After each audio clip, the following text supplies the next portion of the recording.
when the Israelites were to receive the promise that God had made to their forefather Abraham many hundreds of years, 470 years earlier, it did not come without some failure. It did not come without some pain, and it did not come without a lot of trust in God that they've had to put their effort and work behind. And, I think one of the root causes of that, just maybe as a side note, if we're studying this with the children in the back, is complaining was their enemy. Complaining led to them not trusting God. Complaining led to their interest in dying. Complaining led to their idol worship, all of which had disastrous results where God's chosen people were left to die in the wilderness.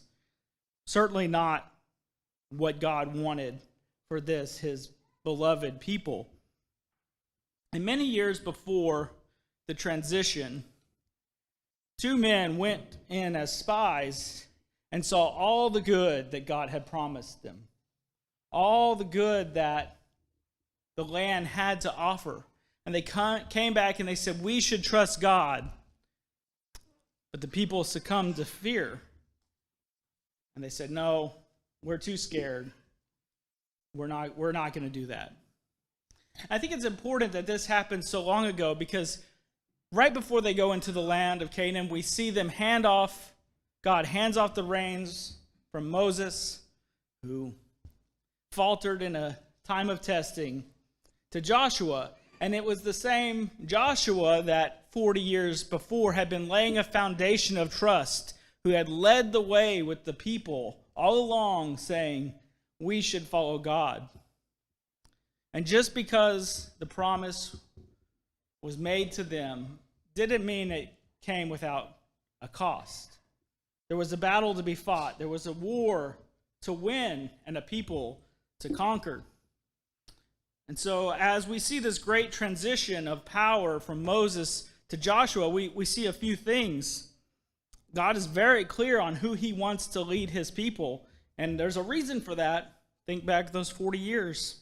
When you look in Joshua 1, around verse 5, when God called Joshua to lead Israel, he didn't just hand him a job to do.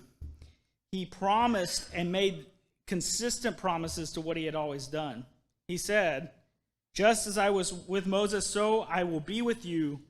I will not leave or forsake you. Does that mean God left and forsake other people?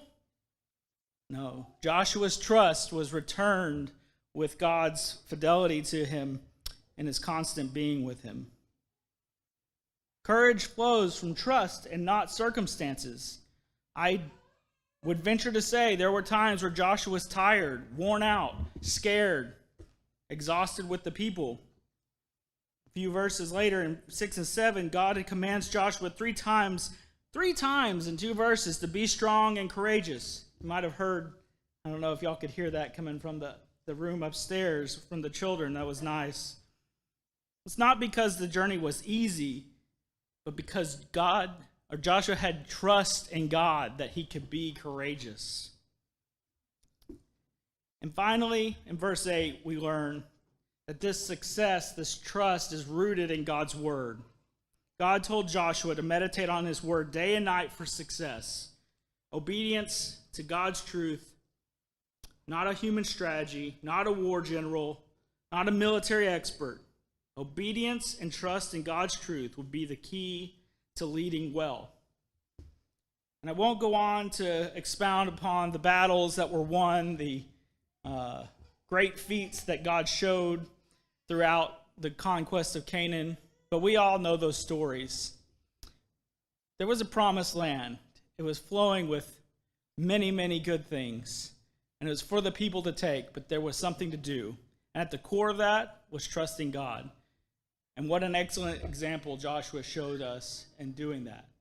We have many hard days. We have many people who are set against us, who are set against our goodness. We have a Satan that is willing to bring us down, to tear us apart. But God has said, I will not forsake you if you trust in me. So my commendation to you tonight is to be strong, be courageous, keep trusting God, keep fighting, and he will deliver what he has promised to each of us. If you need our prayers, if you need our support, if you want to start your walk with God tonight, we're going to have a song of invitation here where you can come forward and talk to us about it. And we're happy to support you however we can.